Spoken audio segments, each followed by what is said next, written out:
Lectura de la carta de San Pablo a los Efesios. Hermanos, ya no sois extranjeros ni huéspedes, sino que sois conciudadanos de los santos y familiares de Dios, edificados sobre el cimiento de apóstoles y profetas, y teniendo como piedra angular al mismo Jesucristo, en el cual se ajusta toda construcción y crece para ser templo santo en el Señor, y en el cual también vosotros os ensambláis a la construcción para ser morada de Dios en el Espíritu. Palabra de Dios. A toda la tierra alcanza su pregón. El cielo proclama la gloria de Dios, y el firmamento pregona la obra de sus manos. El día al día le pasa el mensaje, la noche a la noche se lo susurra.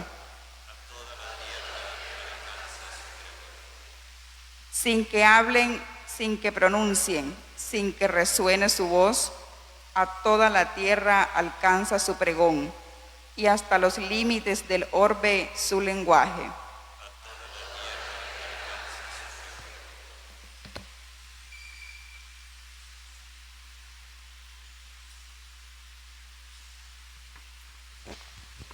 Ale, ale, aleluya.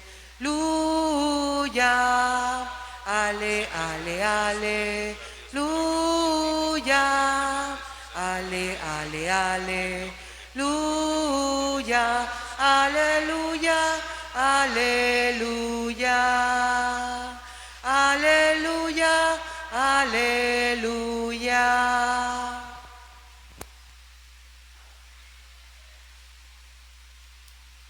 El Señor esté con ustedes. Y con tu espíritu. Lectura del Santo Evangelio según San Lucas. Gloria a ti, Señor. En esos días ocurrió que Jesús subió a la montaña a rezar y pasó toda la noche en la oración con Dios. Y cuando se hizo de día, llamó a sus discípulos y eligiendo 12 entre ellos, los nombró apóstoles. Simón, al que también llamó Pedro, su hermano Andrés, Santiago, Juan, Felipe, Bartolomé, Mateo, Tomás, Santiago el de Alfeo, Simón el llamado Celote, Judas el de Santiago y Judas Iscariote, el que fue traidor. Palabra del Señor. Gloria a ti, Señor Jesús.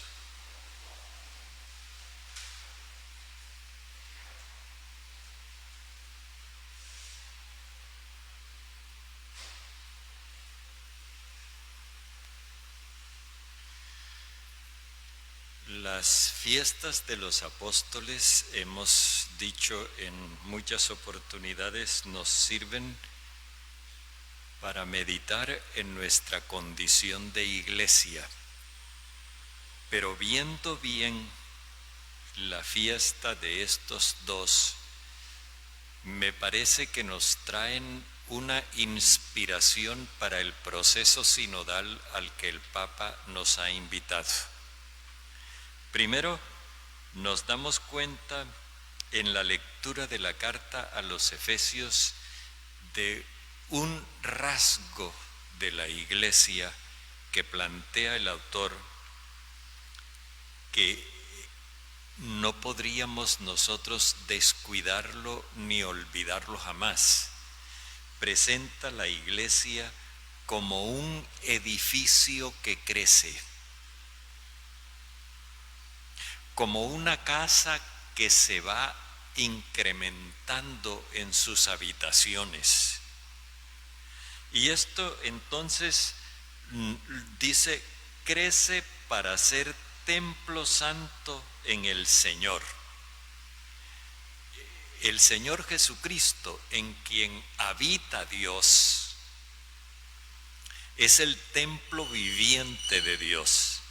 Y su iglesia, que es su cuerpo, se manifiesta como un templo vivo que crece. Pero no solo eso, sino que en ese templo también ustedes se ensamblan a la construcción para ser morada de Dios por el Espíritu. Nos convertimos en templos de Dios, no solo comunitariamente, sino que individualmente cada uno de nosotros se convierte en un templo vivo de Dios gracias a la presencia del Espíritu del Señor. Esto no más nos daría para una meditación muy profunda en lo que significa este proceso sinodal al cual el Papa nos ha invitado, para que nosotros nos abramos al Espíritu Santo y seamos mejores discípulos de Jesús. Sin embargo, tenemos que pasar de largo por allí porque también en el Evangelio nos encontramos con unos datos que son muy importantes. Primero, Jesús se encuentra con una situación prácticamente sin salida. Ha sido rechazado por la sinagoga, es decir, los que eran los representantes de Dios lo están rechazando. Y Jesús se da cuenta de que lo están rechazando por apego a sus intereses y no por favorecer los intereses de Dios. Entonces, cuando Él ve ese conflicto entre los que dicen ser representantes de Dios que se oponen a la obra de Dios, Jesús se retira al monte a orar toda la noche. Nosotros nos imaginamos una noche de 12 de la noche a 6 de la mañana, pero en realidad aquí el evangelista nos está sugiriendo un período considerable en el cual Jesús se retiró a la oración con Dios, a hacer el discernimiento, y que en ese período Él estuvo como circundado por la tiniebla, la noche, la incertidumbre, la perplejidad, la duda. Y Jesús insiste en conocer qué es lo que quiere Dios que Él haga en ese momento de su vida y de su historia. Dios lo envió al pueblo de Israel y Él ha estado manifestando que cumple la promesa de Dios porque le da libertad y vida a la gente. Pero resulta que los dirigentes del pueblo ya no están interesados en la promesa de Dios, están interesados en su acomodamiento. Ellos ya están instalados y se sienten muy bien, y Jesús de alguna forma los incomoda. Por eso ellos lo rechazan. Jesús entonces se pasa todo ese período sombrío, oscuro, en la oración con Dios. Y cuando se hace de día, es decir, cuando la luz de Dios resplandece para iluminarle el procedimiento, el camino que debe seguir, entonces Él llamó a sus 12 discípulos. En el libro de los Hechos de los Apóstoles nos dirá Lucas que los eligió movido por el Espíritu Santo, pero Él lo deja para aquel momento, porque en aquel momento el grupo de discípulos va a tomar una decisión equivocada. van a elegir un sustituto para Judas y lo harán echando suertes, no guiados por el Espíritu del Señor, sino a los dados. Por eso en aquel momento es cuando Él nos dirá que Jesús eligió a los 12 movido por el Espíritu Santo. Pero nosotros podemos tomar ese dato de allá y traerlo ahora aquí, porque es el mismo Lucas el que nos está diciendo esto. Eligió 12, no para hacer un grupito cerrado, no para tener su escuela de seguidores, los perfectos, los modelos, los intachables, los justos, los buenos y el resto la chusma. No. Él elige 12 con una doble intención. La primera, los 12 van a representar al nuevo pueblo de Israel. Ya el pueblo antiguo, por la iniciativa de sus dirigentes, fracasó y no le dio su aceptación al Mesías que Dios le envió. Entonces ahora Jesús constituye los representantes del nuevo pueblo. Sin embargo, a estos no los designa patriarcas, como habían sido los 12 hijos de Jacob. A estos los designa apóstoles. Apóstol quiere decir enviado, misionero. Es decir, Jesús los pone con una tarea de servicio, que fue lo que Israel perdió de vista. Israel había sido llamado para ser luz de las naciones. Y luego cuando empezó a sentir el atropello de las naciones, entonces se creó una teología propia donde ellos se imaginaron que estaban destinados a ser los amos de todas las naciones. Se fueron muy lejos de lo que el Señor quería. Ahora Jesús quiere corregir eso y por eso los nombra apóstoles. En el grupo de los apóstoles nos vamos a encontrar cosas que son muy significativas. Los personajes que allí aparecen están entre Simón, el que lo negó, y Judas, el que lo traicionó.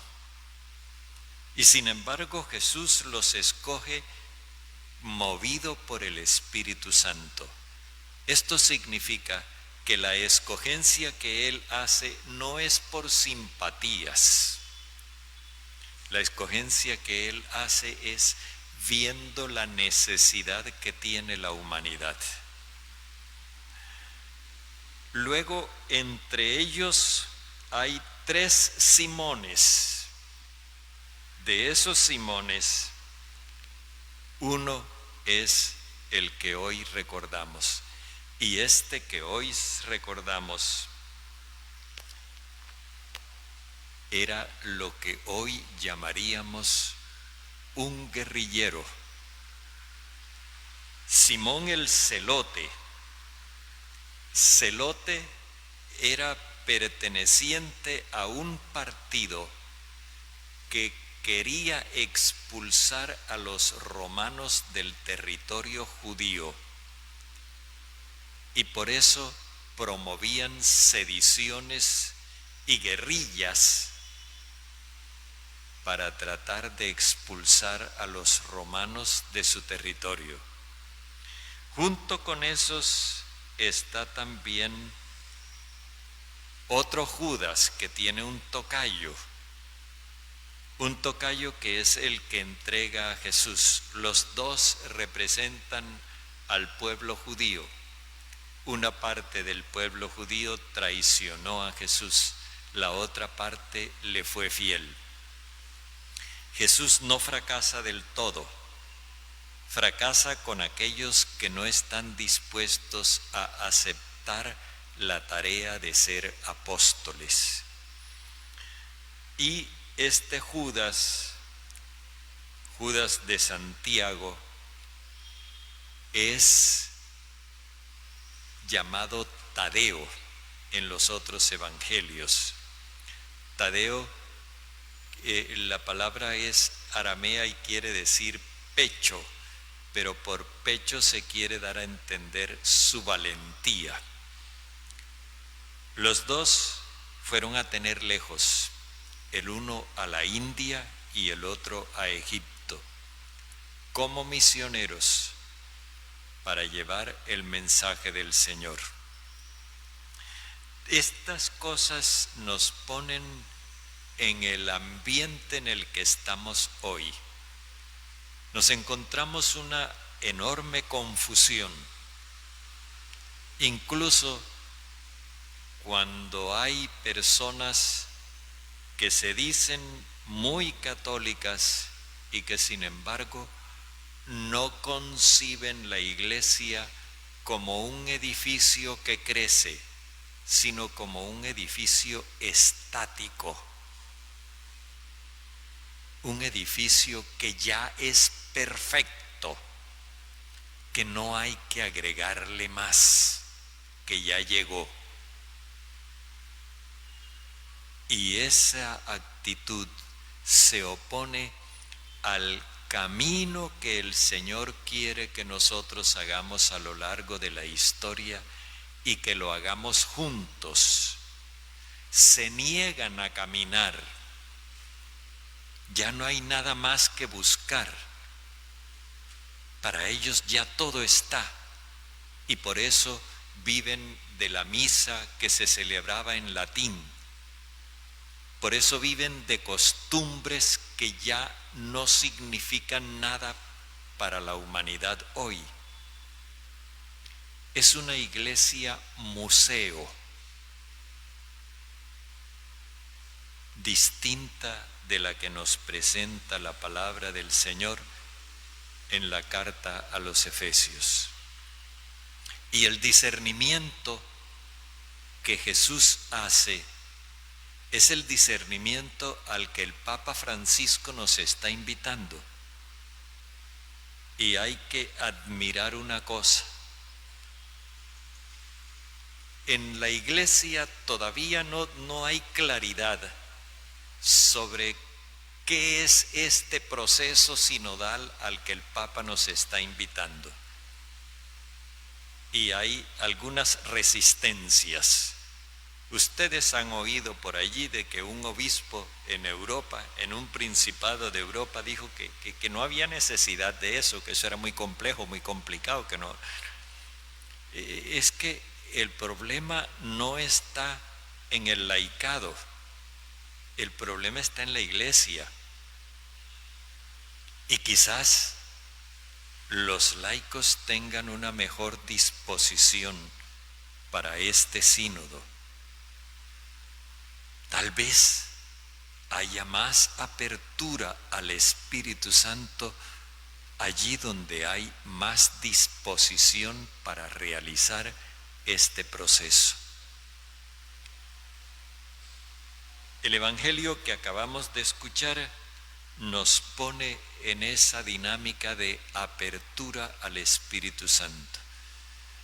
Prácticamente este momento de la historia, por distintas cosas que convergen, es una noche oscura. Hay mucha confusión, hay mucha tiniebla. Y estas cosas no se van a aclarar a fuerza de disciplina o de leyes. Tenemos que ponernos en tónica de oración como Jesús, pero no oración para ponerle a Dios una agenda. Señor, tienes que hacer esto y esto y esto y esto, y mañana cuando te levantes haces esto y esto. No es una oración así. Es una oración de apertura a la luz de Dios para que Dios nos diga qué es lo que hay que hacer. Pero somos nosotros los que vamos a hacer. No le vamos a poner tareas a Dios. Es Dios el que nos va a indicar cuál es nuestra misión. Y en la medida en que nosotros nos abramos al Espíritu Santo, estaremos dándole paso a un nuevo día. Cuando se hizo de día, llamó a 12 y los nombró apóstoles. Un nuevo día que va a implicar una misión, claro que sí, pero que al mismo tiempo va a significar una época mejor. El Papa no nos está haciendo una programación para 2 años. El Papa nos está despejando el horizonte hasta el infinito, porque primero nos dice que se trata de promover la sinodalidad como signo característico de la Iglesia en este tercer milenio, o sea, son 1000 años. Los próximos 1000 años del cristianismo. Nosotros no vamos a alcanzar a vivir todo eso, pero por lo menos lo que nos pide el Señor es que recorramos el camino y dejemos huellas para que los que vienen detrás sepan por dónde es. Y ahí estará nuestro testimonio. Testimonio que daremos con nuestra vida de cada día. Nuestro testimonio no es una especie de propaganda, de publicidad para que la gente se prende del Señor porque el Señor hace milagros. No, el gran milagro es la transformación de nuestra vida en una vida de seguimiento del Señor, escuchando su mensaje y viviéndolo con sencillez de corazón. Aquí tenemos una realidad, la Eucaristía. Nosotros recibimos a Jesucristo en signos que son cotidianos como el pan y el vino.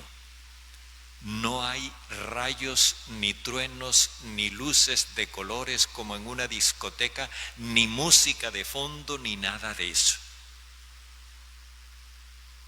Lo que hay es nuestra fe, nuestra apertura al Espíritu Santo, el amor que el Espíritu Santo nos hace experimentar y el propósito con el que nosotros salimos de aquí cuando se nos dice, cuando el diácono nos dice, pueden irse en paz, y nosotros nos vamos con el propósito de ser testigos de lo que hemos visto y oído.